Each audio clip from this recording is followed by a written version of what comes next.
تو دین کی شروعات پہلے گھر سے ہونی چاہیے. دین کی شروعات گھر سے ہونی چاہیے. گھر میں دین کا ماحول ہونا چاہیے. ہمارے پاس کیسا ماحول ہے؟ ہر جھگڑے میں ہمارے پاس قرآن مقدس نکلتا، قسم کھاتے ہیں. بولے عورتوں کی لڑائی میں، خواتین کی لڑائی میں جھگڑے جب ہو رہے ہیں تو اللہ کی کتاب اور مسلمانوں کا یہ المیہ ہے ہمارا، اس پر تعجب کرنا چاہیے کہ ہماری قوم کیسی ہو گئی.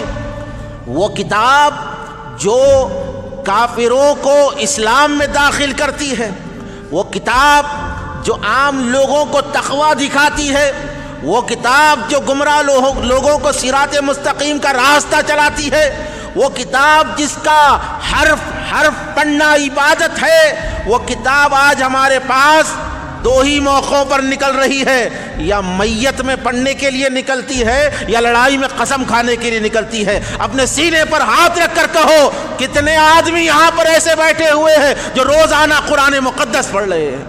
ارے جو کتاب اللہ نے ہمارے نبی پر نازل فرمائی ہے اس سے ہمارا کچھ تعلق ہی نہیں رہا، اس سے ہمارا کچھ تعلق ہی نہیں رہا. پھر ہم مسلمان ہیں، پھر ہم جنت میں جانے کے دعوے دار ہیں. ارے وہ مسلمانی کیسی ہے جس کو تجوید سے قرآن پڑھنا تک نہ ہے؟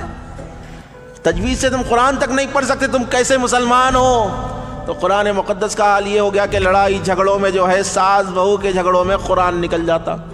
بولے قرآن قسم کھانے کی چیز نہیں ہے، یہ تمہارے قسمیں کھانے کے لیے اللہ نے نازل نہیں کی، بلکہ یہ کتاب تم کو اندھیروں سے نکال کر اللہ کے نور کے اجالوں میں لے جانے کے لیے اللہ نے اس قرآن کو نازل فرمایا ہے. اس قرآن کی اہمیت کو سمجھو، عظمت کو سمجھو. اللہ کے نبی علیہ السلام نے ارشاد فرمایا جس گھر میں قرآن نہ پڑھا جاتا ہو وہ گھر قبرستان کے مانند ہوتا ہے. تو سمجھے آپ اپنی زندگیوں میں ایک سدھار پیدا کریں.